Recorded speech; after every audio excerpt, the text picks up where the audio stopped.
games. Like, we've done this before, and that's what gives us the confidence. Certainly wasn't good enough last week. It needs to be better. I still have some confidence they'll be able to do that, especially if the Rams load the box, which they should, to try to slow down Saquon Barkley. How much was game plan last week, and how much was execution? Yeah, it's a good question. I think certainly, like, from a conservative standpoint, it was not a very aggressive game plan. I think their idea in that game was to not turn the football over, play good defense, run the ball, and win. They did that. I also want to see a little more innovative offense. I think that there are layers to offense that we have not seen from Kellen Moore, from Nick Sirianni, from Jalen Hurts, and we can play the blame game all we want. We've done that all season. It's probably going to continue. Like, who's at fault for why this passing offense has not been up to snuff for a lot of the year? I'm not concerned about playing that game right now. It just needs to be better. All parties involved need to make sure it's better, because it might not have mattered in the wild card round, but if this team wants to go to the Super Bowl, that passing offense needs to be better. Yeah, sticking with the game plan, John Clark. On Sunday, A.J. Brown read as many books as he had catches, and that was one. Will he be more involved in this game? And if so, how much more? Will he be involved? Book it. Book it. No doubt. No doubt. Anytime A.J. Brown has had 1, 2, 3 catches or targets, AJ's going to get the ball the next game, because the coaches say to themselves, he is one of the best receivers in football. You cannot cover him one-on-one. We need to get him the football. It always happens. So yes, he is going to have more catches and more yards, and I think he's going to have a pretty good game. You know, the Rams, only 4 teams have given up more passing touchdowns in the NFL this year, 29 passing touchdowns. And A.J. Brown, if he gets single coverage, he is going to win. And I think that's going to happen sometimes, because the Rams, they were embarrassed giving up 255 rushing yards, a franchise record for the Eagles in that last game, over 300 total rushing yards. And they are going to try to stop Saquon Barkley. So he's going to have his opportunities. Guarantee you he will have a bigger day than he had. They overcorrect all the time. Yeah. They overcorrect. All right, Barrett, you like Duncan. You've got On the Run. So with that being said, don't forget to comment, like, share, subscribe to the video. Was on the run all game long in Week 12 for Eagles franchise notification record, bell. 255 yards on the ground, ripped off touchdown runs. Now, you see what they're saying here. 72 yards. One thing I hate about the media is that the media always seem to Barrett, tell me talk a little bit too much, if you know what I mean. What I mean is, on the ground again. when we face opponents the second time around, the media seems to always overtalk the situation, and sometimes they give way to information to what the Eagles going to do. That's why I don't like the media as much as that. That's why I hate the media, because they always overhyping things that shouldn't be hyped in the first place. So all this talking to yin-yang really doesn't matter to me.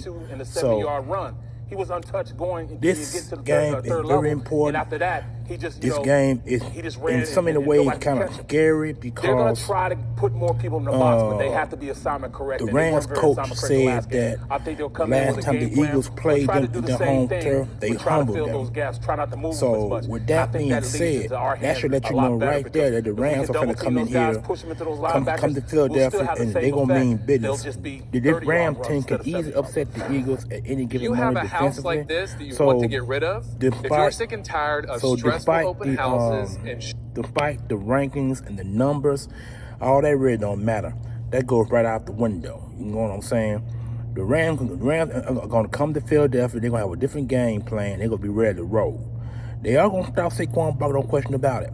But I believe they're going to show some different type of coverage on defense to make sure that Hurts do not get the ball out of his hand. They're going to want to make sure Hurts stays in that pocket, contain him so he won't be able to run outside or inside, or the outside runs up and right, or the inside runs up the gut. And Hurts has the ability to do that. And so he also can pass the ball as well.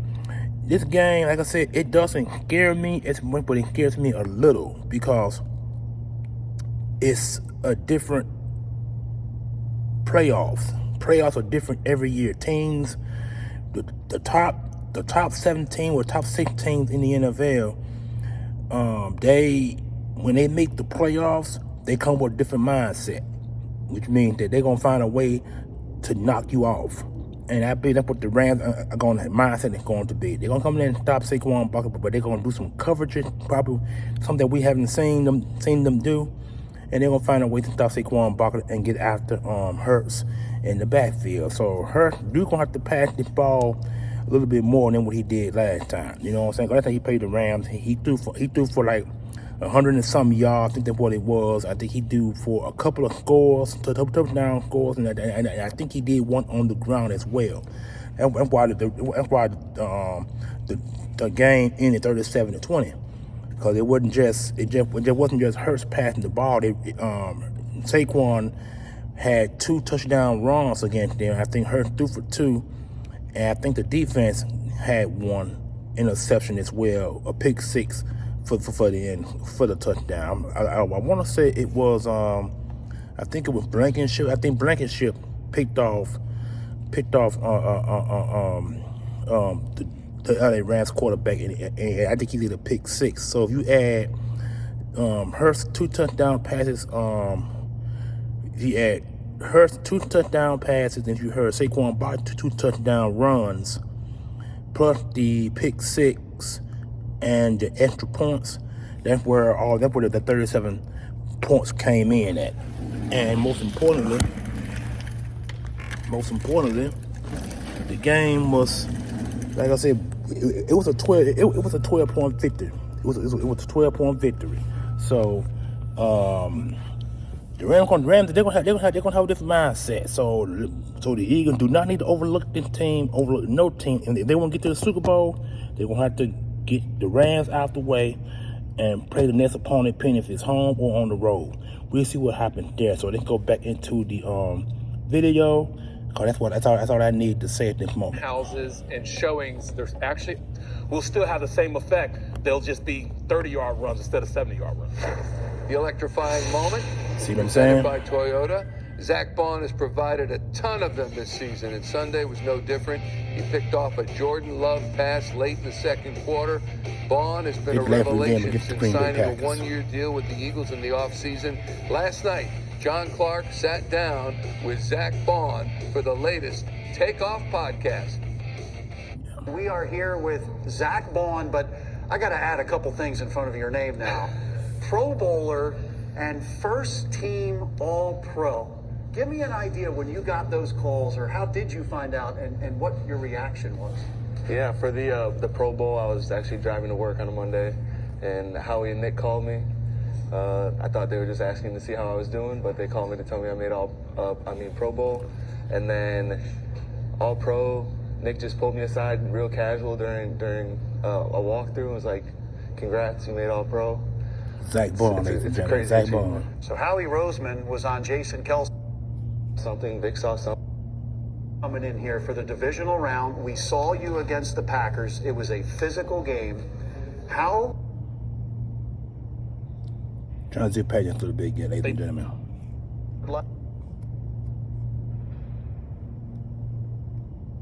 To get done this year, but I think Zach Bond, you absolutely have to get this done, because Nakobe Dean could miss the beginning of next year, and you don't know about his future as far as staying healthy. Barrett, how much will they miss Nakobe Dean? Nakobe Dean injury and very severe. For the remainder of the postseason. It's something about, a guy that's played next to you the entire season, and Bond is going to miss him a lot, because those two are just like, peanut butter and jelly, Batman and Robin. They played off of each other. And, Dean was the signal caller, and he was able to put guys where they needed to be, and that allowed, Bond to just play free and understand that his guy would always have his back. You guys enjoy sometimes, your they Thursday. say, all right, then they might see Peace out. something, and they might look at Bond and all of a sudden turn around and say, hey, Bond, look,